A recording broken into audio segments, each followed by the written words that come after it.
Welcome back, everybody, to the Learning Can't Wait podcast. We have a long awaited episode coming for you today because I have been anticipating this episode. I have been talking about this episode in my newsletter and also to anyone who will listen.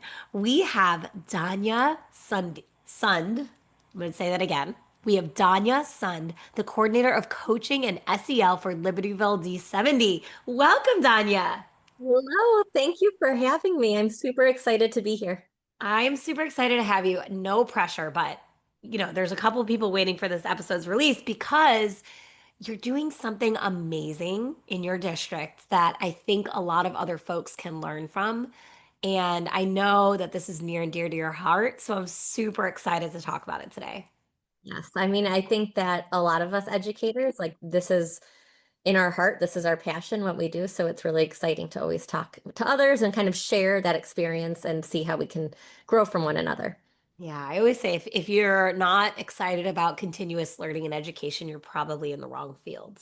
Agreed. And I think there's going to be a lot of continuous learning today. So, how about we jump right in and have you tell everybody, how did you come to be the personal and professional version of yourself? It's a great question and one that I think about often, actually. And I think a lot of it starts with like my family. My mom was an educator. And so growing up with a preschool teacher as a mom, I saw what it meant to continuously learn. The passion that my mom put into her students and to us really shaped what I believed was a great education and what it should be. I have had the most incredible educators in my life along my journey. And so those experiences, what they made me feel was something that I knew I wanted to give back to others. And so that helped me decide my passion, which is education and teaching. But that's not just like my job. I would say that most educators, it's not a 9 to 5. Some professions, some jobs are that. This is not. This is something I think about when I'm out and about, something I truly care about. And it shapes me now as a mom too. So I think that personally, being a mom is it's my why now. Um, but it morphed into an educator because they're our kids. And I've always referred to my students as our kids, and now having my own children, um, I don't see that much of a difference as far as that desire to watch people become the best selves they can be, whether it's my own kids or someone else's children that they entrust me with. How lucky are the families of your community to have a leader that speaks in that way about their children? I mean, education is fraught with lots of challenges, but to have people like you, Danya, sharing so openly your commitment and love for the kids in your community is really special. I mean, they truly are amazing. I cannot tell you how much I have learned over the years. And I think that's one of the coolest parts about working together with so many other teachers and working in this district is how much the kids teach you every day and how you can then take that and bring it somewhere else. And that has been super fun. So let's talk a little bit about your district. Tell us demographics. Where are you located? How big are you? What makes your community special, beyond just having a loving and really supportive leader like you at the helm? Thanks. So District 70, we're located in Libertyville, Illinois. We're about 40 minutes north of Chicago. So actually not too far from the Wisconsin border, kind of halfway between us and Chicago. And so in our district, Libertyville is a really special town. It's one where a lot of families continually come back to. So in the schools, you'll have parents who attended the same elementary school, grandparents who attended the same elementary school, and about 50% of our staff actually live in Libertyville. So there is a very strong tie and commitment to that commitment to excellence really amongst the community because people, this is where they're from, this is where they live. I grew up not far from here, and I live in a town very close. So this is my community as well. That is really special. And how fun is it for a kid to say, "Oh, my mom had you as a teacher." Like, I always wished I had that. I never did, and neither do my kids, but I always wished I could say, "Oh, Mr. So and so, Miss So and so, my mom had you when you taught English in 11th grade." coolest thing. You hear these kids and they'll tell stories, or you'll hear a grandparent say, that was my old fourth grade classroom too. And that is just so fun and special. One of the buildings, Rockland, which I have taught in for most of my career, was built in 1927. So it has been through a lot, and the memories that people share, like because of that, is really makes Libertyville special and pretty unique. That is really special. I appreciate the ties that community bring to making a place better. And when you are in a town that has those bonds, you can really, really feel it. You know, some may think because of your location that you may be outside the fray of what's happening with emergent technologies and other topics, but that is absolutely not the case and is a wrong assumption. So, how did D70, as I call it, but District 70 as you call it, how did you all become such leaders on the forefront of embracing innovation and in emergent technologies and integrating them into your schools? Yeah, I think that we've always wanted to strive, obviously, to make our learning exciting and fun. One of the things that you can do is that when these different technologies, when AI, when different tools come out, you can choose to block them and not allow them in because it's new and it's scary and it could be different. Or you can embrace them because that's where the kids' learning and excitement is. And so I feel like that's what our district chose to do is the second, where we have embraced it and decided that we are committed to making sure our students love learning. And let's jump in and enjoy these tools and figure out a way to integrate them in a meaningful way. I often think of the technology pieces. I don't ever want to say like we just use AI or we use an iPad. It should be we make learning active and authentic, and that's a tool that helps us move forward in that direction. I appreciate that distinction very, very, very much. Talk to me a little bit about Spark. I mean, I was so thrilled to have this podcast to talk about Spark. And let me set this up for a second. For folks listening in, one of the challenges across schools right now is what Danya named, which is do we embrace AI or emergent technologies to further learning, or do we ban them? And for schools that are embracing them, it is not always easy to get buy in from various stakeholders. One really important stakeholder being the teachers themselves. So you have really led a groundswell of support through your efforts with Spark, and I'd love for you to share what is Spark, how does it work, and why do you think it's been so successful? Yeah. Well, Spark is super exciting. It was something that started 3 years ago in our district. And we created a learning community essentially that people could opt in. They applied to be a part of this cohort. And what they were going to do in this cohort was bring back that joy of teaching, that excitement, but really that innovation and ways for students to express themselves. So, what we did is we opened it up to all staff, regardless of your position, and you would be able to sign up.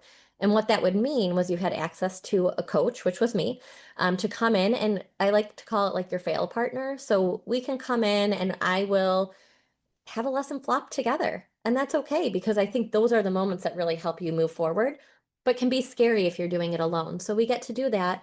And then we pull teachers 3 times a year for a half day of just professional development together with their cohorts, with their grade level peers across the district, which doesn't get to happen as often as we probably would like.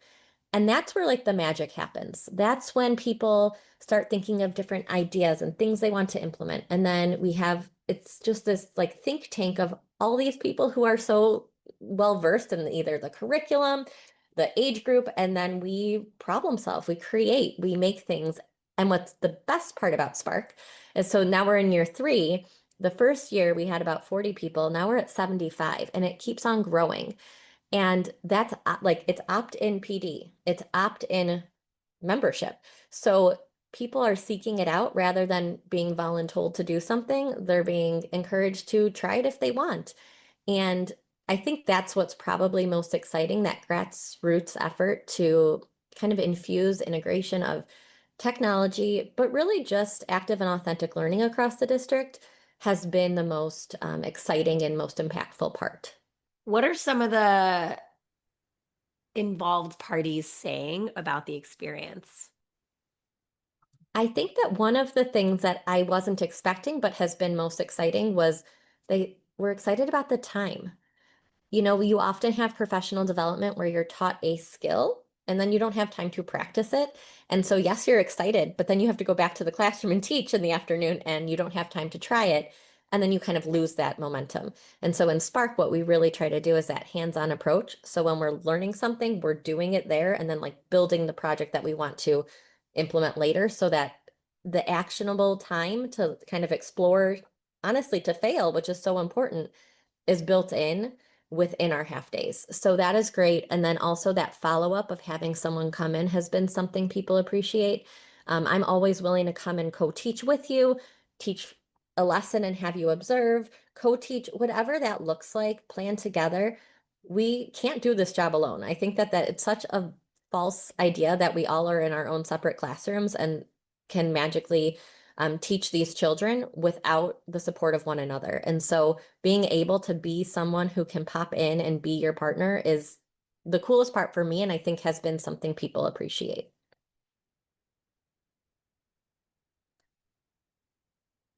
It feels so authentic to hear about how this was built and how it's scaling and how grateful the educators are that are participating.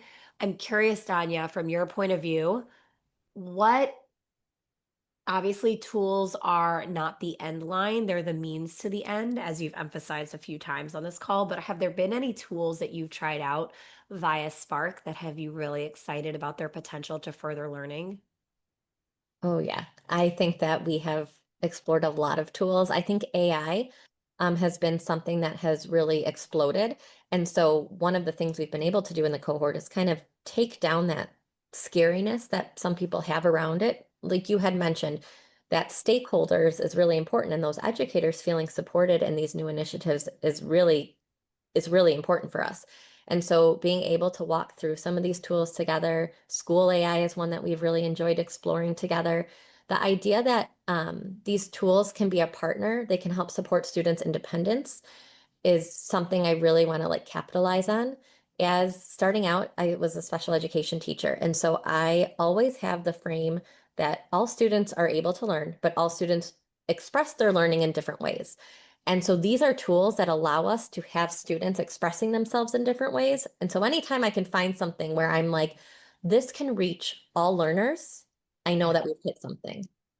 Yeah, a question I think product developers always have to ask themselves is for whom? Like you built this, but for whom? Who can access it? How can they access it? I love that mindset that you use when you're thinking about tool adoption as well. You know, Danya, in addition to being a coach, your title also includes the coordinator of social emotional learning, SEL. How does that come into play as it relates to emergent technologies? Are you finding that there's a place in your school's strategic planning for SEL for AI and other tools, or have you not found a home yet? I think right now we're actually opening up a learning community for AI to help us take our policies and really make the procedures that are clear. I think what's most important for that social emotional learning is that education piece. These tools are out there regardless of if we love them or don't like them, but what we need to do is educate kids on that literacy piece.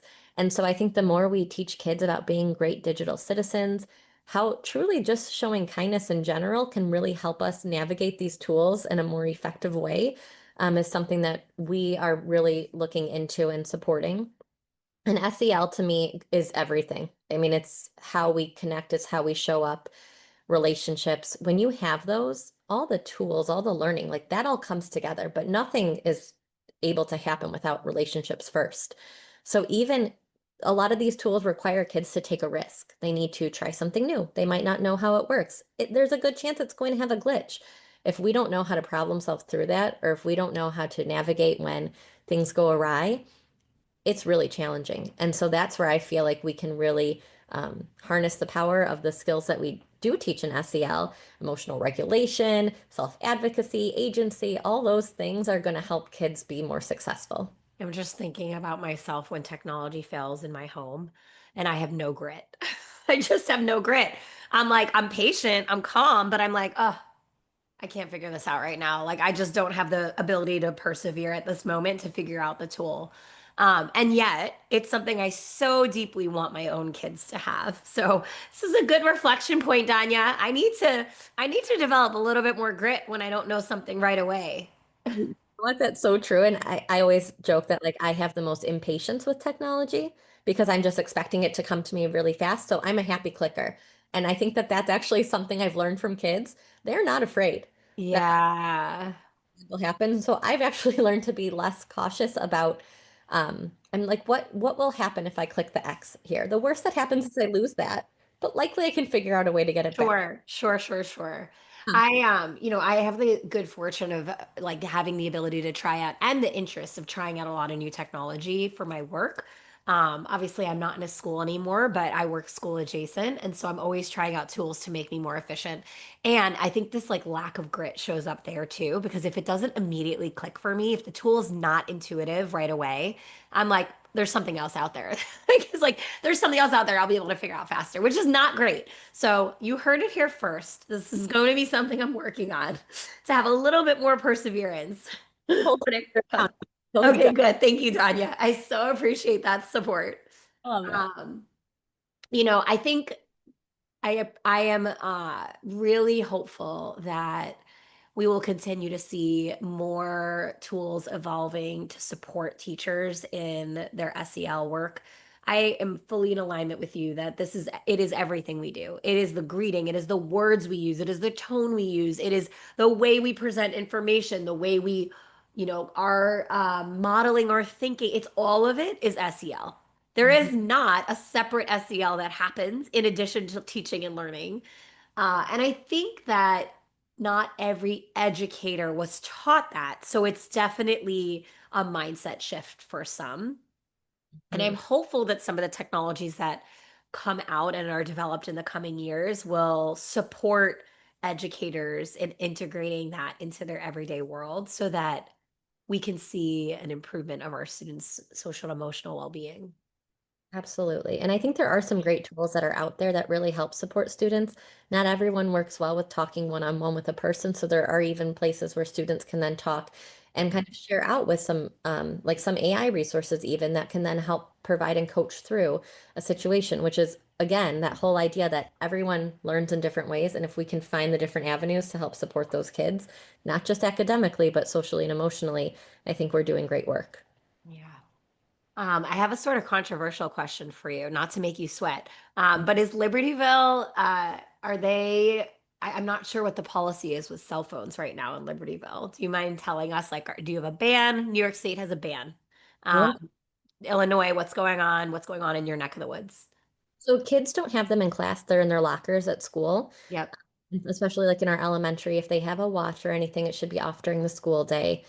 Um, so that's something I know that it's definitely, I've heard lots of different benefits and then difficulties. I think that that self-regulation piece is really hard for kids right now, and to have a device right at your fingertips and not have that temptation. In the high school, it's different. Kids ha can have them, I believe, during passing periods, and different high schools in the area have different policies. But here we really do, we're one-to-one, so kids do have access to devices, just personal devices, trying to limit that during the school. Yeah.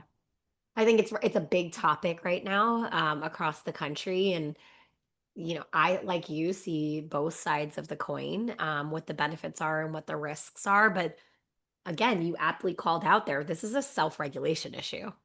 More than anything else, the issue wouldn't exist if kids were able to regulate and keep their phones in their backpacks. Yes. And I think that it's tricky. And to be honest, it's an adult thing too. Like Oh, as an yes. adult, I have my phone available because if my kids need something, my family Uh-huh. in there. And that I think that's like an all of us problem. Like I think we're Yeah. all working through that. And those are sort of things that probably will come up. And I'm hoping that we have some more tools to help empower kids and myself to be a little bit better about, regulating our usage and being more present in the moment. Yeah, it is very, very challenging. I mean, all of these tools that we're using on our phones are designed to be addictive. Mhm. And even if they're not designed to be addictive, we work in a world that operates kind of 24/7. And so our phones are really unlocking that for us. It's something I think about. I know you have littles just like me. I think about what's going to happen when they're at the age. One of them started to ask me, the older one started to ask me already, like, some of my friends have cell phones. I'm like, sorry, bud, it's gonna be a no for me for a long time. But when they're of the age that like I do consider acceptable, which I reserve the right to change, I wonder what will be the policy then, or what will and how technology will have evolved. Because that's the other thing, it all changes so quickly. And that's, I think, the exciting and maybe I think for some scary part is that it is going to change. So we can sit here and talk about it today, and then next week something's going to happen that's going to just shift the whole landscape, and we're going to have to change our direction and figure it out. And so I think that's exciting. I think it gives us like an opportunity to, um, I don't know, be more flexible, be adaptive, and those are like great life skills to have. But it also makes it hard to then predict what we're going to do. And I kind of going back to like the Spark cohort, that's what I love about it. Everything that we do is really like in the moment. And so I don't sit and plan PD like a year out for that group. I see what's happening and what's being talked about and what teachers are saying they want, because that's what matters. We need to navigate the now. We're not forward thinking. We obviously have cohorts in place learning about AI and making sure our policies are aligned. But truly, like we need to be able to have that like flexibility and fluidity to navigate whatever is our current needs, and then doing a good job at it. Yeah, no, that is so spot on. And I know that PD is a fraught topic, right? It's some educators online right now. I saw a couple of memes, articles, Instagram posts that were like, the best PD is the one I never had. But I don't think your Spark cohort people are saying just that. No, and I think that like to me, the best PD is right down the hall. And we don't often tap into the people right down the hall next door. And that's what I think Spark is able to do is pull those people together. And so we can learn from our peers. Our teachers are absolutely amazing. I am so beyond lucky to work with the most incredible educators. And now in a role where I can go into all these classes, I'm always like, well, if this was my classroom, I would totally take this idea and I'm going to do this idea. That's what I want everyone else here to do. Yes. So regardless of even the topic we cover, the ability for them to all be together and collaborate is the best part of the PD in my mind. We don't need to pay to go somewhere, always, and we have great opportunities, but sometimes it's right here, and that's what we're able to foster within the cohort. That's really beautiful. It goes back to that community aspect we started the conversation with today. And I really appreciate that. It's always really lovely to see. And, maybe a community doesn't have the replicable, like everybody moves back home that Libertyville D70 does, but a lot of things you're sharing here are takeaways that folks can implement tomorrow, which is one of the reasons why I really wanted to have this conversation. Mhm. Well, Tanya, oh, sorry, go ahead. you're good. I just was going to say, Danya, it feels like a really good time to ask you our final question, which is what advice would you give a teacher starting their career today?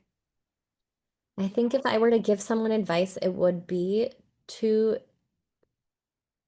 to take risks, to not fear failure. Um, Trying and failing is not taboo. It is a wonderful opportunity to learn. It kind of shows you what not to do maybe next time and what you can change moving forward, and to be less afraid. Um, and tap into the people around you. Tap in, build your network, find your community, and really lean on them. We can't do this alone, so don't feel like you have to master it all today. You really give yourself permission to try and to connect with others. And I think that when you have those relationships, when you're have that open mind, that grit, that's what's going to move you forward in this career. Uh, Anya, thank you so much for coming and sharing the spark that you set ablaze over in Libertyville D70. It's such a pleasure getting to talk to a leader like you who's really affecting change in a powerful way. Thank you. This is so fun. And truly, I love doing this. And if anyone ever needed any support starting something like this in their district, I am always happy to pop on a call, share what I've done, and help move it forward and spread the word. Amazing. I'll make sure to put that in the show notes so that you start getting lots of emails from listeners. Happy Uh, to. so good. All right. And thank you, everybody who tuned in today. It's been a wonderful conversation. And I feel like I learned a lot about community support and groundswell and what you're building in Libertyville D70.